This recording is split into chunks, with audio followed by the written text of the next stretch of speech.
Play that music.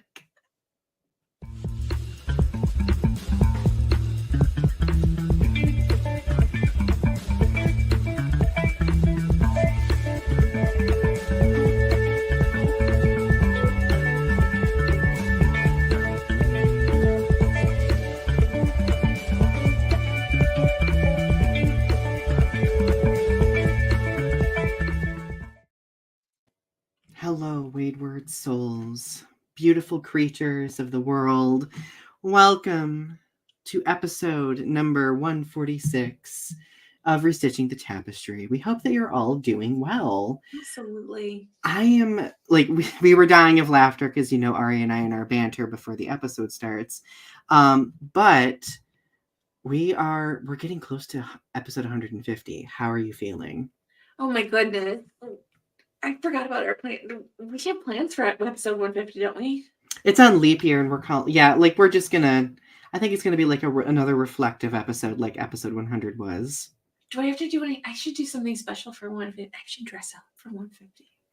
We should. I think we should both dress up. Definitely. I Yeah. love it. We need to make it happen. Yeah. So I guess, how have you been? What have you been up to? Shirking all of my responsibilities in life and just reading with literary abandon.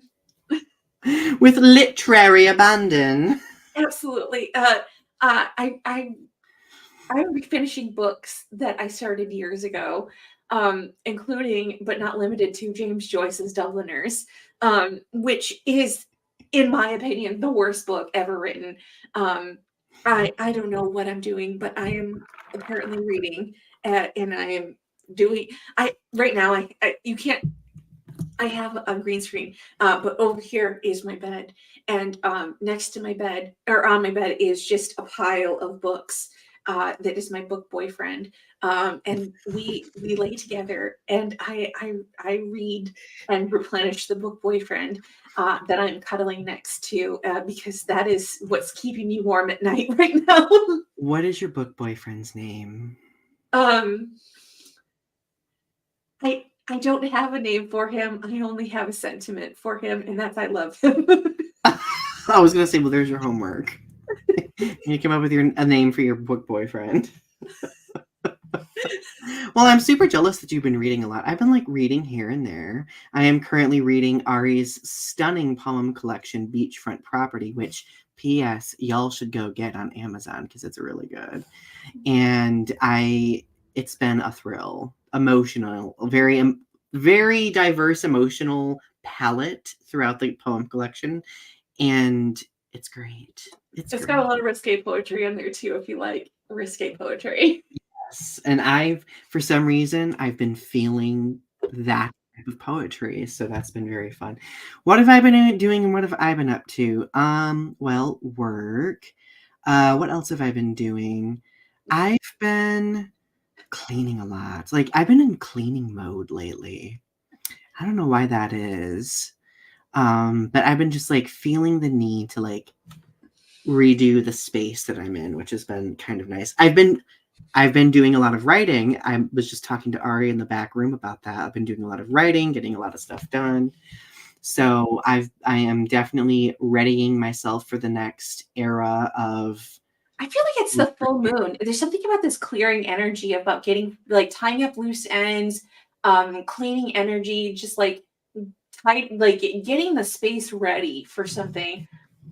Because Yeah. something about tying up loose ends and just making the space nice and doing just spring cleaning, because I feel like that's what I'm doing with my books. Is just I'm tying up loose ends and just cleaning out things that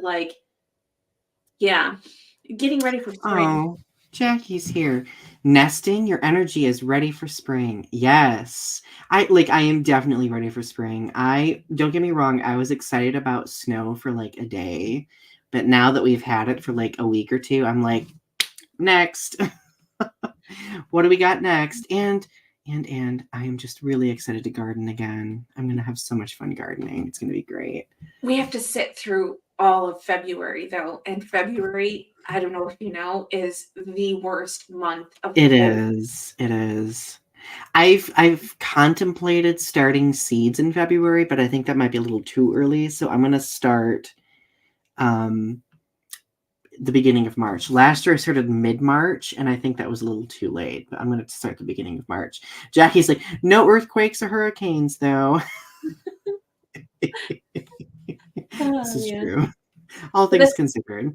But that's why we put Valentine's Day in February, is because we try to cheer ourselves up from the misery that is February. Gives us one flicker of serotonin in the middle of February. Except some of us call it Singles Awareness Day because we are without partners. That's why throughout February we're going to have Valentine's themed episodes talking about a variety of different things, including dating disasters. Like we're dating disasters, other stuff. It's going to be great. I'm really excited about that. I'm so excited to talk about that stuff. Although I don't think anything quite, well, we might top it. I don't know. But nothing beats the V card episode from last season. I had so much fun.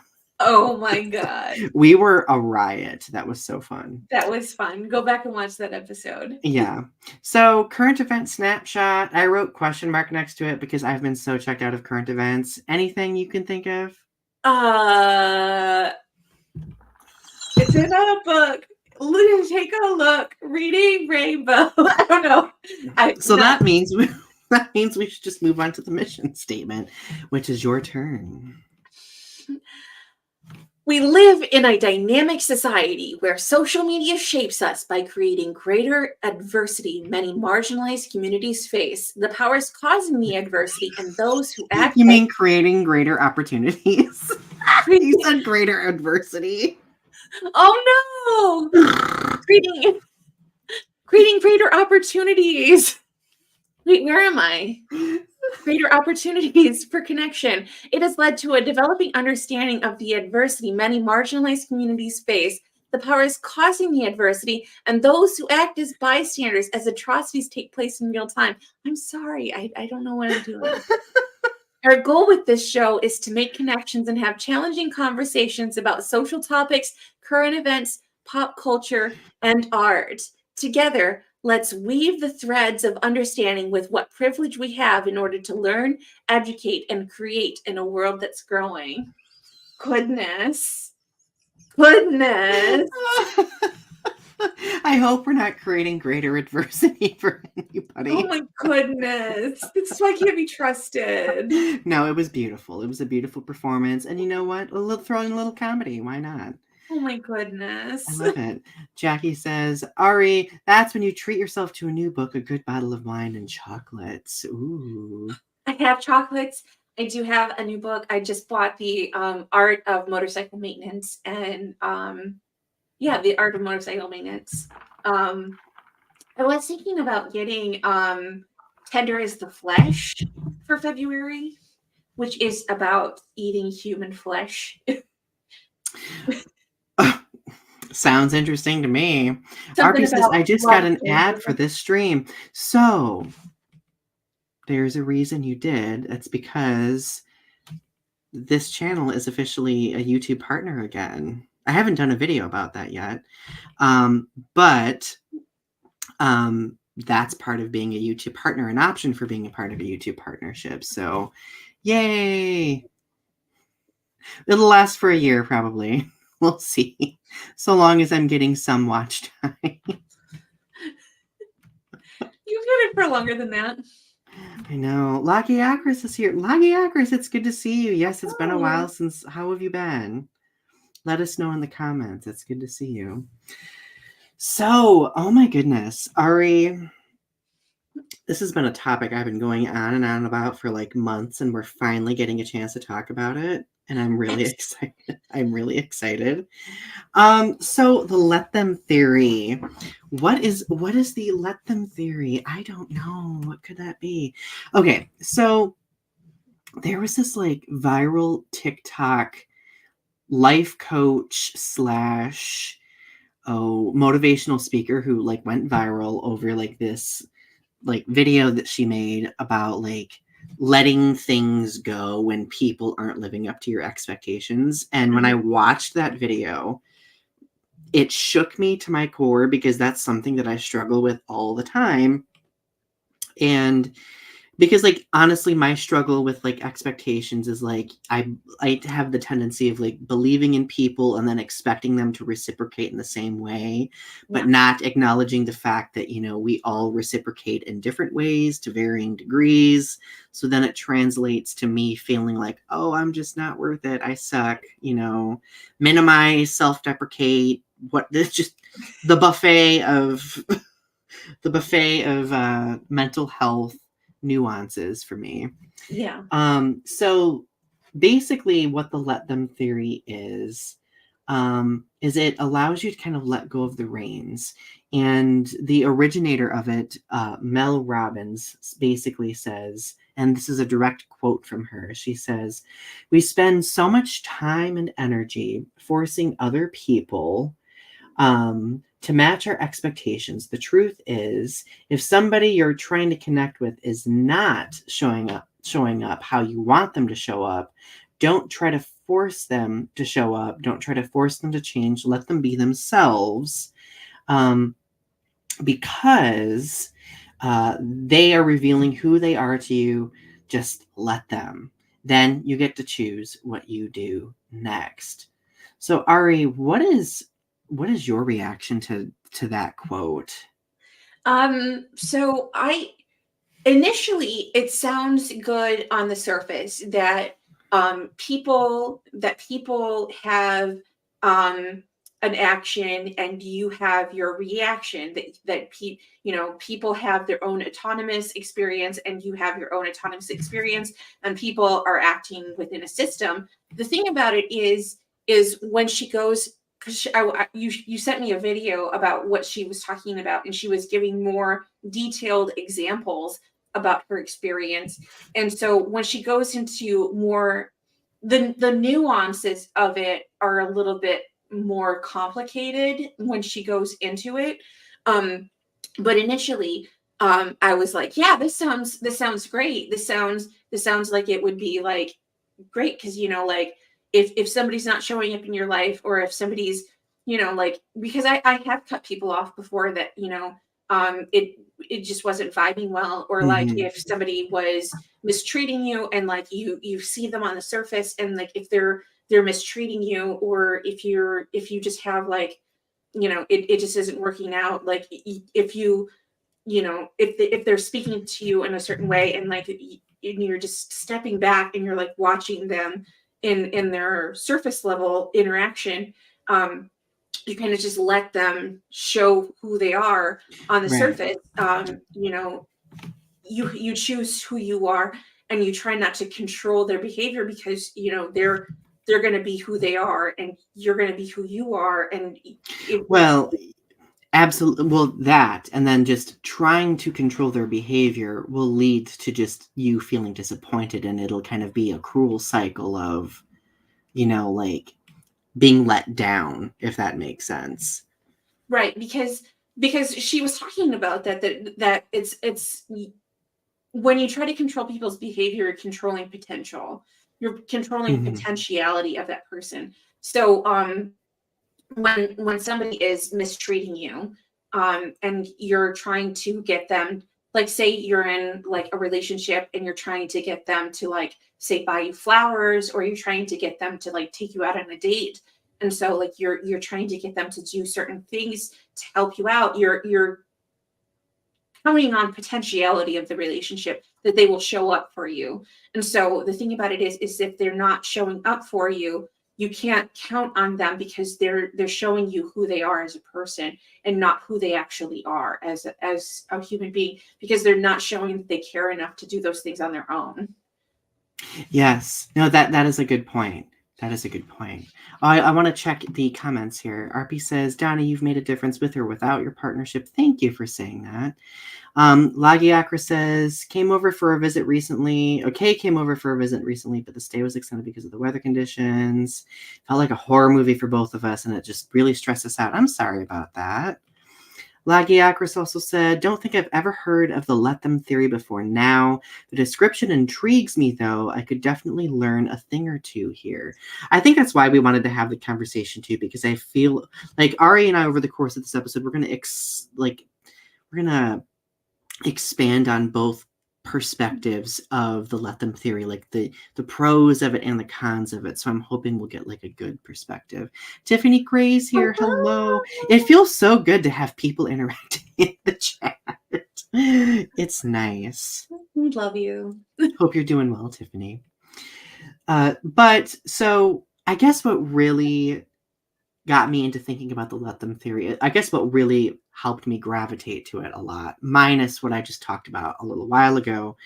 Like, so one common thing throughout my last 3 to 4 years, 4 years of therapy. I've been in therapy for 4 years, Ari. It's wild to think it's been 4 years already. The growth. Well, I think that's part of why I gravitated to this specifically, is because of that growth.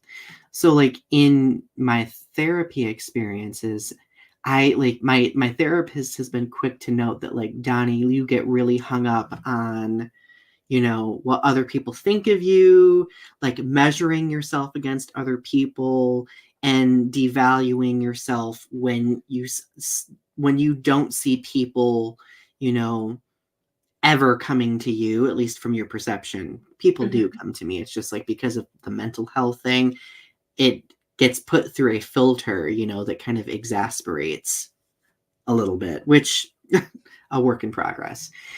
So seeing the let them theory has allowed me to kind of break down those like mental cycles that I would get in, where I would just, it'd be like a little hamster on a wheel in my head that's just churning constantly about like, oh, does this person hate me? Do they actually think this of me? Or maybe I'm just not worthwhile. So maybe I'm just not even a flicker in their head. I used to have those thoughts too, and then I started taking medication, and I don't have those thoughts anymore. Hey, that's fair. You know what? If it works, took those thoughts right away. If it works, it works, right? Like, if it works, it works. Actually, I think it was the mood stabilizers that took those thoughts away. But I seriously, like, I can sit here and there's just nothing. I can just sit here, and it's seriously just like still pond in my thoughts. Oh, that sounds so... It's so calm. So solace. It sounds like solace to me. No, like, so I'll give you a recent example of this kind of thing that happens in my head. Yesterday, I messaged Ari about a person who had like added me, deleted me, added me, deleted me. And I looked back at our conversation, and I could tell that I was like cycling through that. I was like, oh, like, I don't know why, like maybe this person hates me. And then like, thinking back on it now, I was like, okay, today I don't feel that way. Like, today I feel fine about it, and I honestly really don't care, right? Like, it wasn't as big of a deal today as it was yesterday. Exactly. So I would like, and I kind of had like that little thing go through my mind about like, okay, well, if they choose to remove you, like, let them do it. Like, they've made their choice, and, you know, like, you can't change that, you know, that's their choice. So, and I find a little bit of comfort in thinking that today. So I just don't even notice. I shouldn't. I think that's one of the negatives of social media, though. Like, you really get caught up in certain aspects of social media, and then they kind of become larger than life, but then you come back to reality and you're like, oh, this is just social media. It's not a big deal. Yeah. Let's see. Tiffany has been in therapy for over 3 years. Congratulations.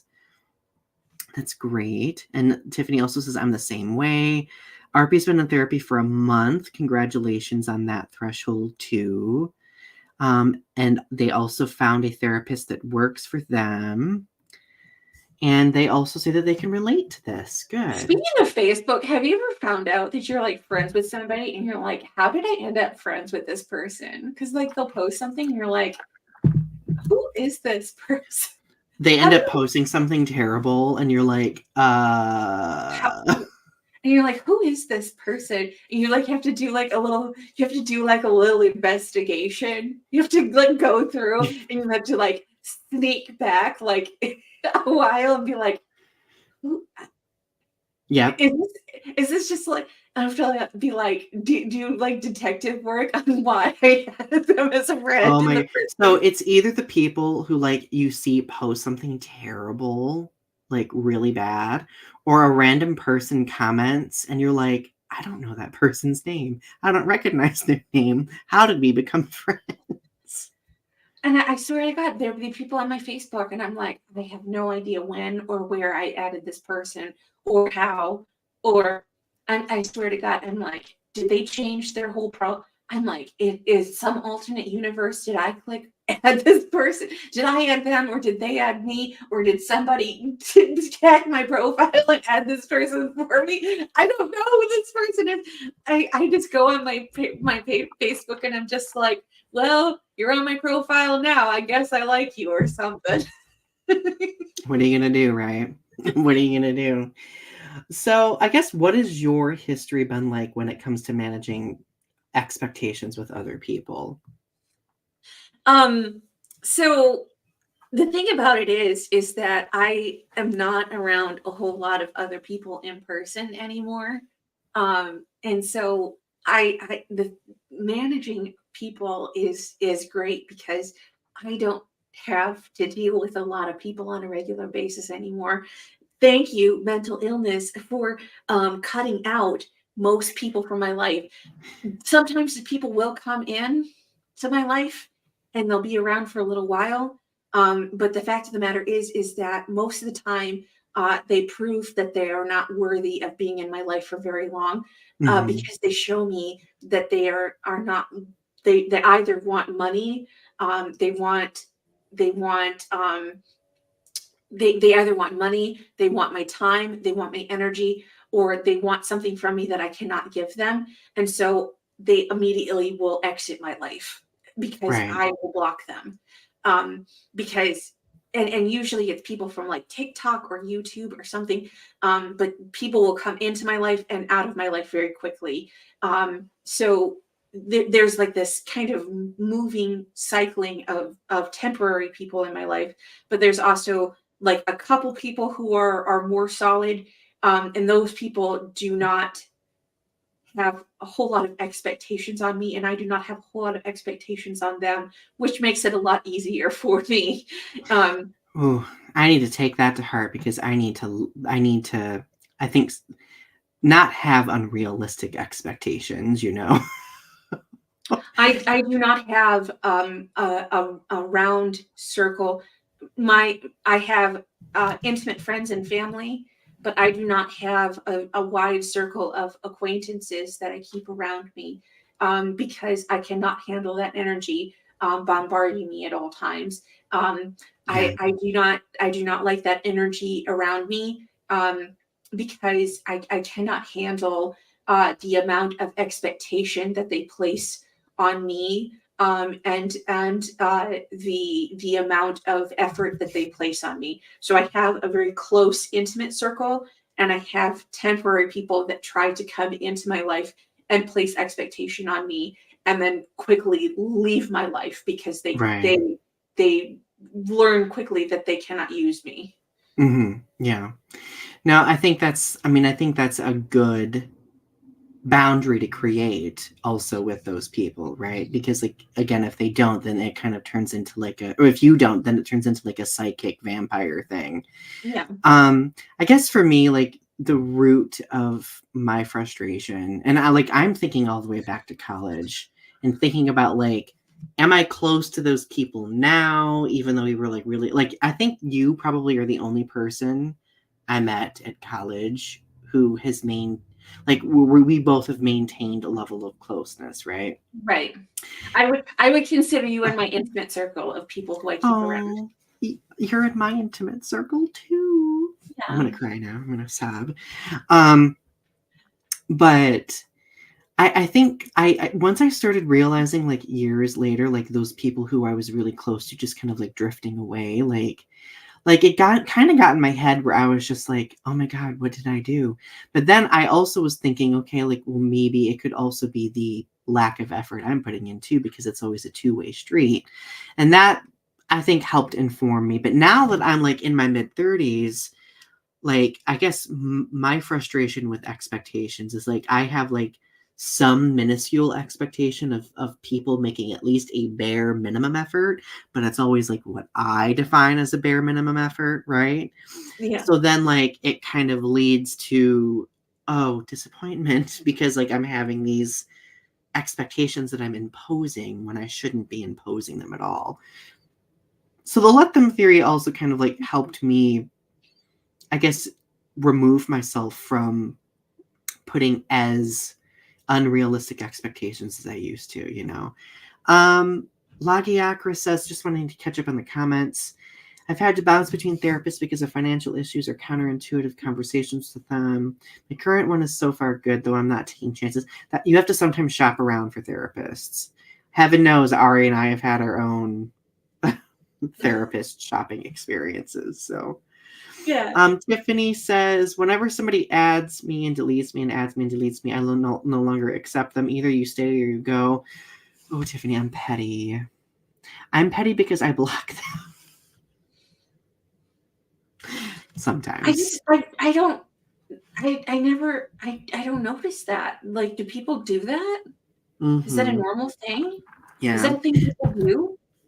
I guess so. I don't like, so see, for me, I either add or I don't add somebody. So I'm like, there's no like, Usually if I don't want to be friends with somebody, I just unfriend them and then I'm not friends with them anymore. yeah. Yeah. But there are some people who just like flip flop with it. And I'm just like, that's, for me, it's just kind of annoying. I'm just like, okay, well, make your decision. Like, And then maybe like a year or two later, if I see them again and I'm like, well, maybe I should be friends with them again. And maybe I'll add them back like a year later or something, or like 2 years later, or like well, yeah, 6 years after an later. extended time. Yeah. Tiffany says, I had a friend who did that and I stopped accepting them and then blocked them because they wouldn't stop sending me friend requests. Interesting. So I guess, I mean, What's the point of doing that? I don't know. Honestly, it eludes me. It baffles me beyond comprehension. So I guess the next thing that, like, are there ever like, because honestly, I think this conversation could be tied to anxiety too. Heaven knows we've had our own experiences with anxiety, right? So, are there any like small things that people do that set off your anxiety that really don't mean anything whatsoever? Um, people do things that set off my anxiety that don't mean anything? I Um, have a couple if you're thinking about yours. what are yours? Mine have everything to do with like texting. Oh God, what, do I do anything that set off my No, no, anxiety? no. You nor anybody present does this, but sometimes like, so if a person just like sends me an LOL, like I always like I'm like, oh my God, are they mad at me? Oh my God, I send you like multiple texts. No, no, No, no. I never do that. You always attach it to something else though. Like you don't, you're not like, I won't send you like a novel message and then you respond LOL. Oh my God, I sent you a novel back. That's because that's how we do. That's how we do it, right? Um, and RP, if it applies to the topic that we're discussing, yes, because I don't want to get on a tangent. Something that gives me anxiety, as far as like texting goes, like I know something that bothers me. Um, oh goodness, what would be a thing that bothers me in texting? Um, if like you're talking back and forth, like quick succession of texts, and then you say something that's like slightly controversial, and then like dead space for like hours and hours and hours, and then like you get like a text back, like one liner, like hours later, like, oh yeah. Oh, God. And you're like, oh. Like, I offended this person, or they're mad at me now. I offended this person. Like, they don't want to talk to me anymore. Our friendship is like our relationship is over. I said, because I was talking to my sister, we were talking back and forth, and we were talking in quick succession, and then all of a sudden she like stopped talking to me mid sentence, and I was like, oh God, I offended her or something, and it was just because she had left work. That's happened to me before many times. And it's not, like intuitively, it's not because of you. And like you stopped responding to me before too. And I know it's because you're probably busy eating dinner or doing whatever. Right. But like mentally, the brain goes, I did something wrong. And like you think like, oh, it's my fault. Like I've done something. And it's like, no, I have to work against that. It's not my fault. Right. So I guess it's big. We do have like this expectation that people, like if we're having rapid succession conversation and text, that people will stay until the conversation's done. But that's not how it works, unfortunately. No. But see, it's funny though. Remember when we were like late teenagers and we were like on AOL and Yahoo Messenger. And we would put the away. I wish we could do away messages. Well, like because like during those times, like people would normally finish conversations first still. Or at least put an away message up to be like, hey, I'll be right back. I got to go do this thing. Right. I wish we could do away messages now that would just like immediately. Yeah. Facebook Messenger, other messenger services. Why aren't there away messages? Because I feel like that would be sensible, and it would be taking something from old like instant messengers and making them relevant and contemporary. People can do it in an email too. Like, come on.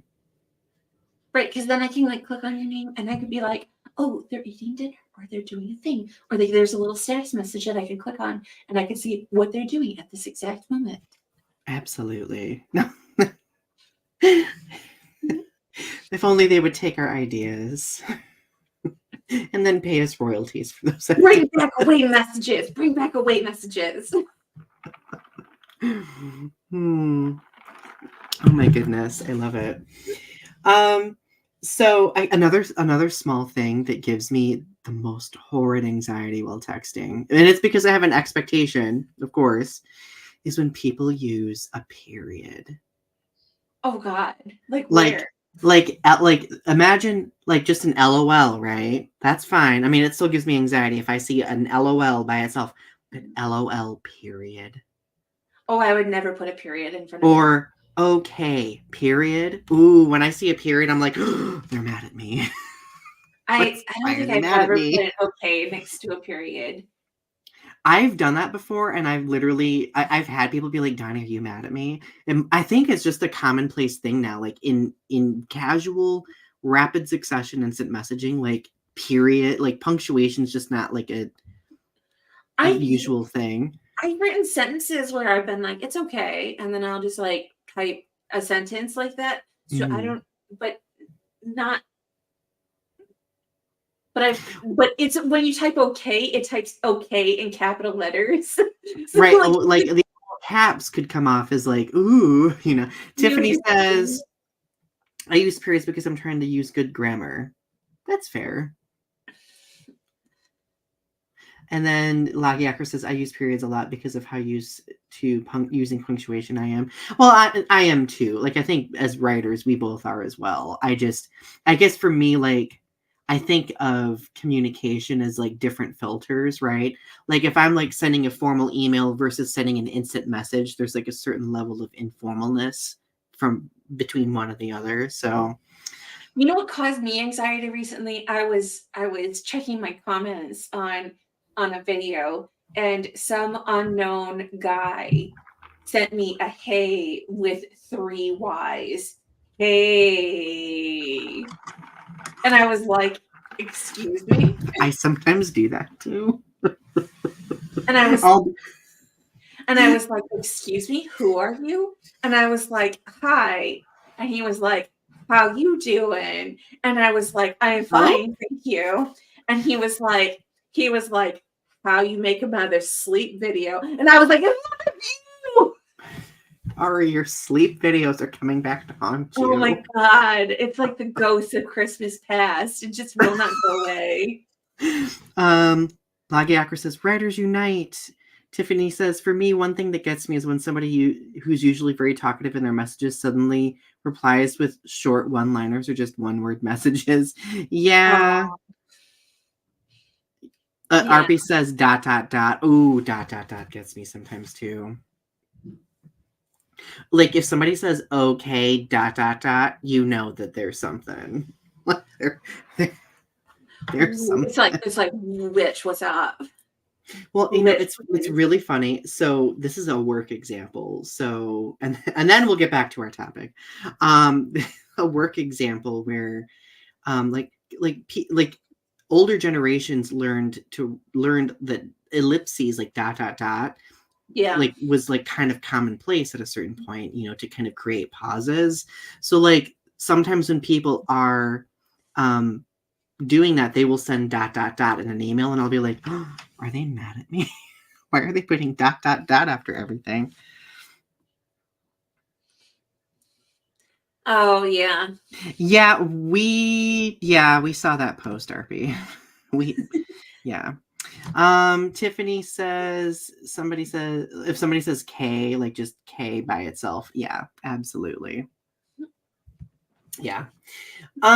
So I guess what are some of the downsides of the let them theory? Like, how can it be harmful to just let things go at every juncture?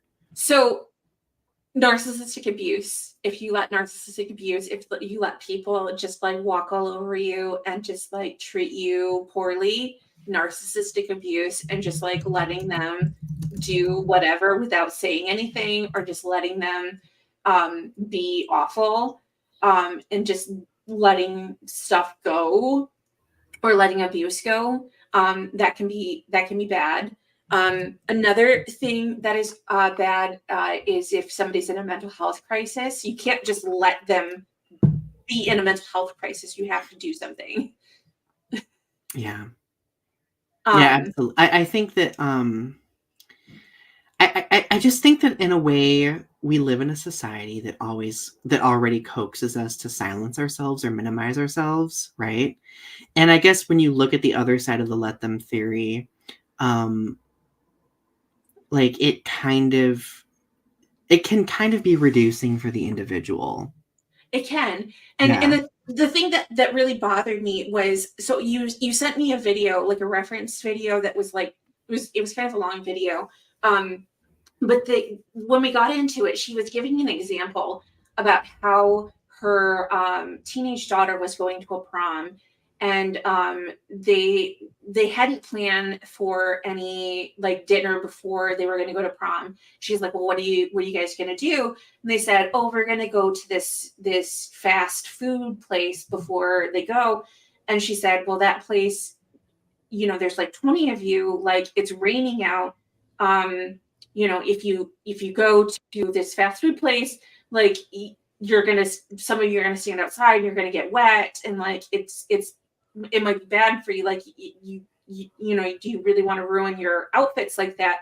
And so she said that she was getting like controlling, where she was like trying to control the situation and trying to tell them like what to do about their plans. But for me, it's not controlling them. It's trying to tell them like to think their plans through, because if they do go to this restaurant and their outfits do get ruined, and she didn't tell them about to fully think through their plans, like if they just have this half-baked idea to go to this burrito place and these girls get their dresses ruined because they were standing out, some of them were standing out in the rain. I mean, doesn't she have like an obligation to tell them like, hey, you know, just so you know, like that's a really small restaurant. You know, some of you might end up standing in the rain. Like just maybe so you think it through, like there might not be enough room for everybody to stand inside. Yeah. No, see, that makes complete sense to me. That makes complete sense to me. And so, like, it's not controlling to give your opinion, like, hey, maybe that's not like a good place for everybody to go if you're all trying to get food at the same time. Mm-hmm. Yeah. And so, like, it's not controlling to give your opinion about something. If they still want to do it, that's fine. If like it's not like pushy if you're just like giving your opinion about something and just like offering up, like, hey, Right. is this really what you want to do? But like maybe because that's not creating an unrealistic expectation by any stretch of the imagination. That's like simply, like you were saying, offering up an opinion. I think sometimes what the let them theory doesn't reflect on is the fact that there are levels, right? Like there's levels of like the type of expectations people have on other people, right? Right. Because maybe she was expecting them to go somewhere else and not go to that restaurant, and she was like trying to force them to go somewhere else. And maybe that's what she was trying to get out of that, is that she was trying to steer their decision to go to somewhere else. And that in her mind, she decided that place wasn't good enough for them, so that they had to go somewhere else, that she had decided that was already a bad idea. Mm-hmm. Yeah. No, like that makes complete sense to me.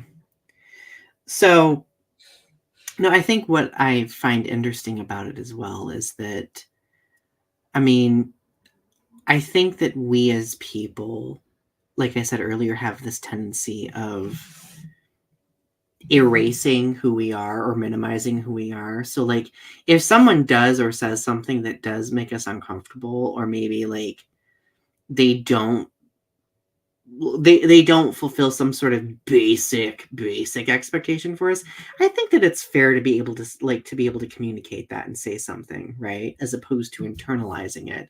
Because Right. I mean, let's be honest, like internalizing things can result almost, as negatively as, having these expectations be unfulfilled, if that makes sense. Right. And just not being able to like give your opinion about something is, to me, it just seems like you're being it's I think you were mentioning it, is it's the bystander syndrome, that if you allow things to just pass and that you're not allowed to say anything about a situation, it's sort of like, um it's sort of like we're just not allowed to say anything or do anything, that we're just this stoic, background characters in other people's lives, because we're not allowed to have opinions or ideas about anything, because it would be too much of an inconvenience on other people to insert anything of ourselves into other people's lives, because that would be too much of a strain on them to insert ourselves in any way meaningful. Well, and I think that I personally think that there should be some degree of accountability. I mean, let's create a hypothetical scenario. Like if something happened in our friendship and I wasn't making an effort at all, and like you had like feelings about that, and you were like, hey, like that upsets me, like I would rather you hold me accountable and talk to me about it than internalize it and be like, well, just let Donny do that. Like just let Donny, continue to just like minimize our friendship to some extent, right? But I would Like, say something to you because I cared about you, and I'd be like, what's going on with you? I think it's all about how we would frame it too. Like if it were the reverse, I wouldn't be like, what the hell, Ari? Like what's going on? I would be like, I would Bestie. I'd be like, Bestie, are you okay? Are you mad at me? let's be honest, I would frame it the same way. I'd be like, Ari, how are things? Are you mad at me? Do I need to have a coffee time? Ari, you don't hate me, do you? But also, I think that we have reached a point in our, because like let's be honest, like in every relationship, friendship, family relation, like there's some degree of communication, right? And I think that we've reached a comfortable level of communication where we are self-aware enough of ourselves, but also aware of each other's dynamics, where we aren't afraid to do that.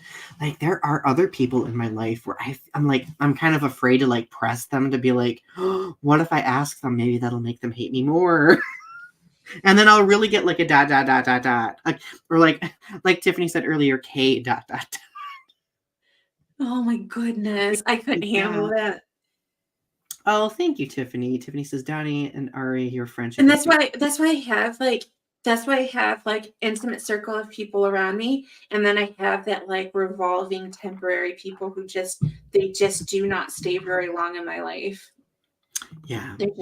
They're just not around long enough to, because they just not have not proven that they just I have my little bubble of people who I like around me, and that they have proven that they are warm and loving. Like all of these people here, I care about all of you. You are nice and wonderful. And then there's this revolving group of people who I I don't know what it is. I they I don't know why I can't have them around.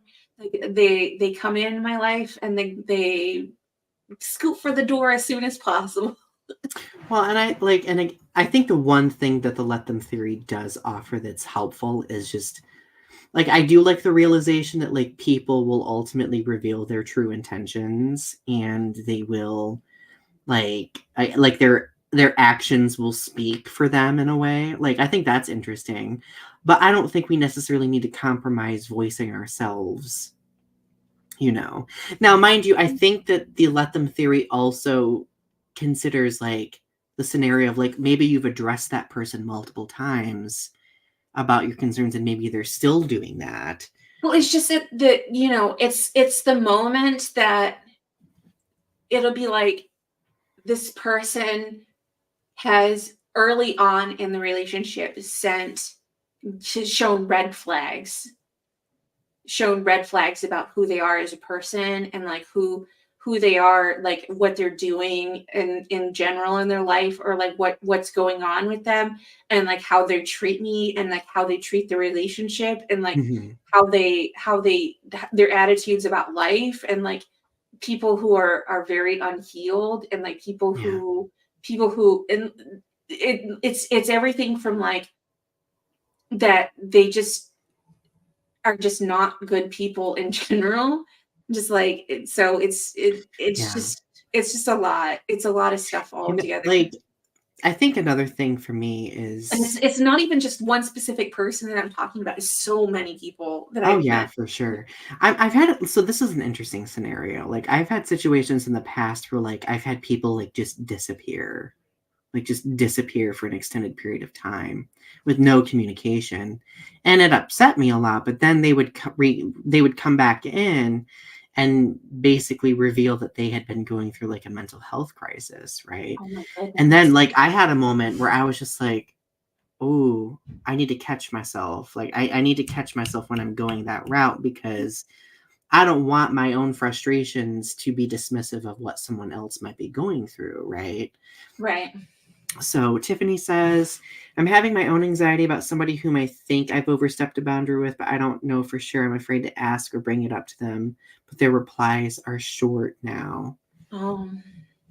Yeah, I can imagine that would be a frustrating situation.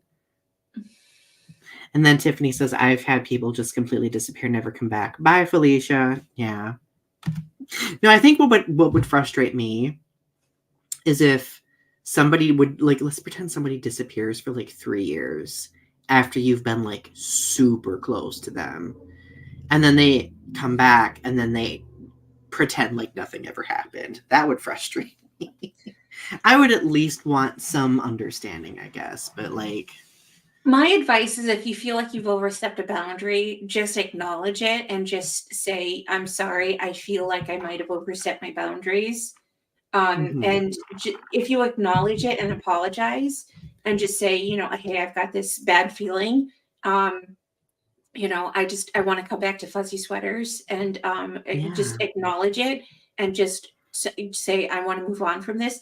I don't know if you felt this way, but this is something that I've been feeling. And I just want to bring it to the table and just tell you, I'm sorry, that I might have overstepped, and I just didn't want to make you feel any sort of way. and I'm sorry. And just bring it to the table. Because if you acknowledge it like an adult and rip the Band-Aid off, you can talk about it like adults. Well, and I don't even think, like, the way you framed it, Ari, which, by the way, was a very good way of framing it, I don't really think of it that as ripping off a Band-Aid. To me, that was, like, gently establishing, and I agree, like, Tiffany, like, I mean, if you could, like, just go as far as saying, like, my intuition tells me that maybe I overstepped something. If I did, could we talk about it? Like, I mean, maybe that would be a good segue to empower them to actually elaborate, right? Because you never know, maybe like they'll elaborate and be like, oh no, everything's fine, I've just been maybe busy lately, or because that's my thing. Or even if they do, they feel like, Yeah. I do feel this way, and then you Mhm. can talk about it and you can work through it.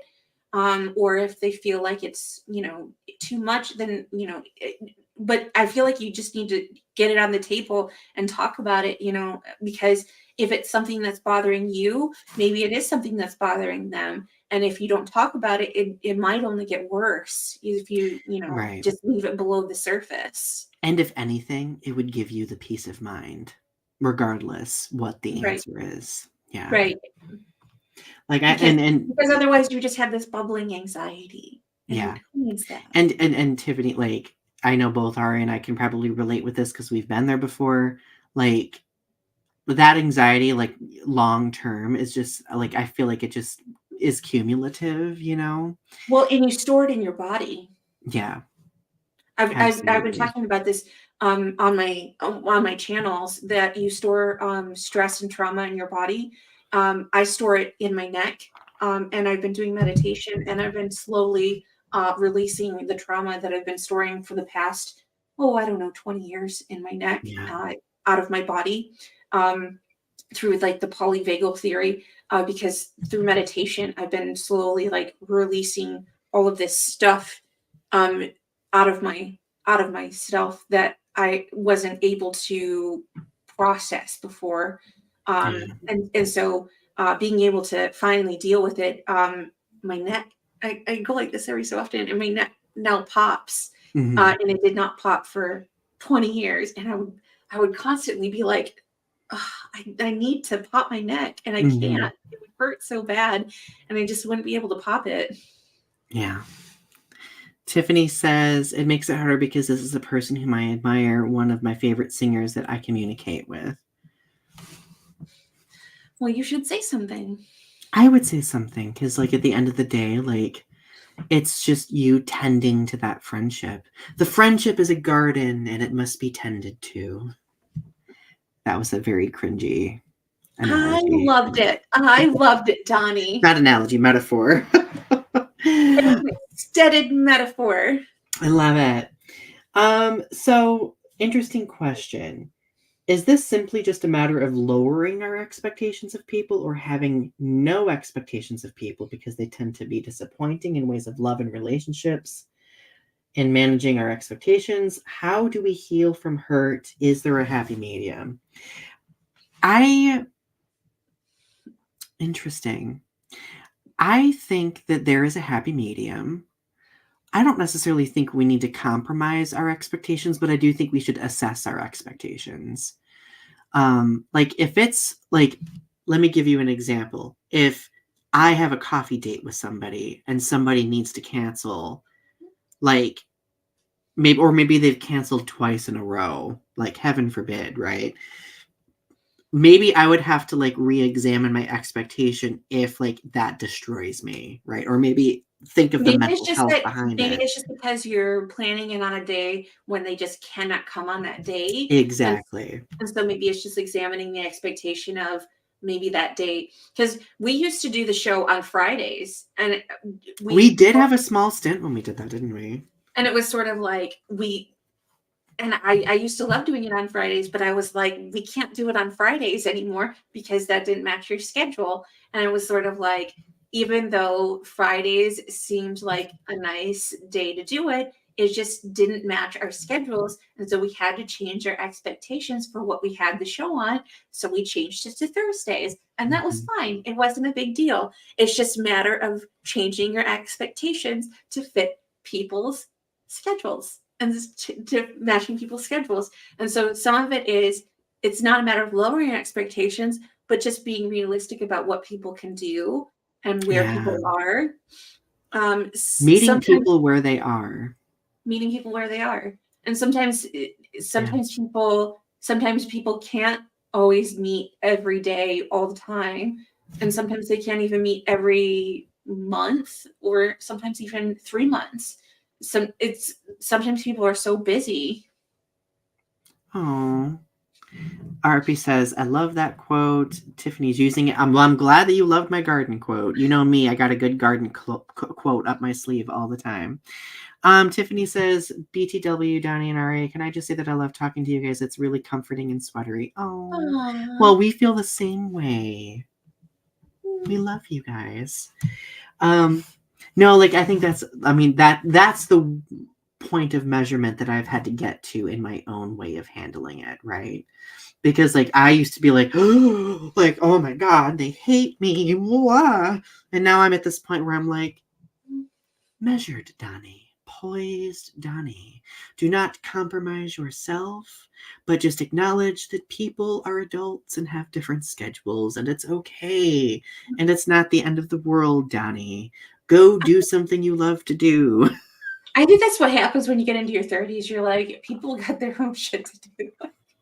They're too busy. So I'm glad that you mentioned it's jarring when you get into your 30s, because because when you're in your 20s, you're hanging out with people constantly, usually, right? Like you like doing things, going to the club, going to dinner, blah. And now, and now you're in your 30s and you're just like, oh God, like some of our friends have kids, full-time jobs. Maybe they got like a very active creative life. Maybe, like maybe they don't have, the time. Maybe I just want to sit around and eat snacks in my pajamas. Or that too, right?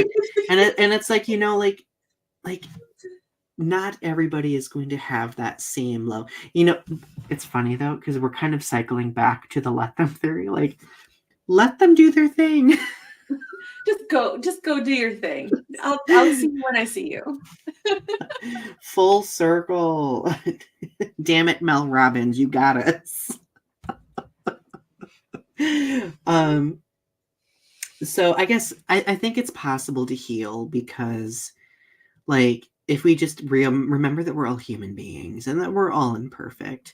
Like if something becomes so frequent where it does become a frustration, then like present it in a way that's diplomatic, right? I think I'm just not. I don't care enough about what people are doing. I'm just too oblivious. Like I'm you don't. I care too much about what people are doing.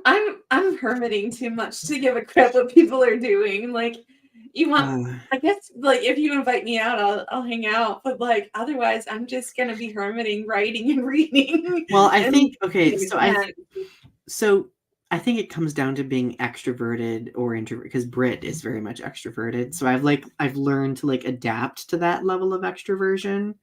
Yeah. But I also still love me a good hermit, like daily rot, like rot in my house, like a good bed rot. Like that's been our theme of the season so far. Like, are we rotting today? I don't know. Like, have I grown roots and taken to planting myself in my own garden?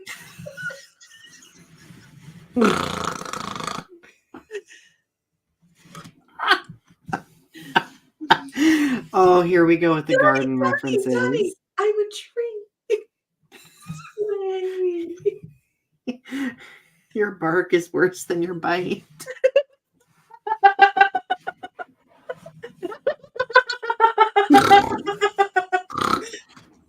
That was so bad.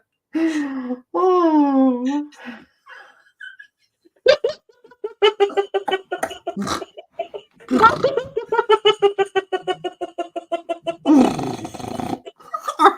I can't look at you right now.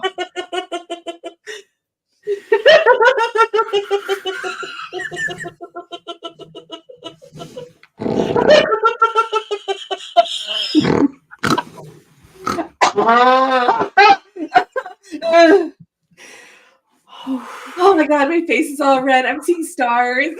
This is the most workout my abs have gotten in 5 years. Oh my God. Oh Goodness. oh my God. We're so stupid. We just died laughing over a terrible pun. Oh, whew. I'm hot now. Oh my I goodness. love you, Donny. That was so stupid. I love you too. That's why we do this. Are you crying? Oh, I need a drink.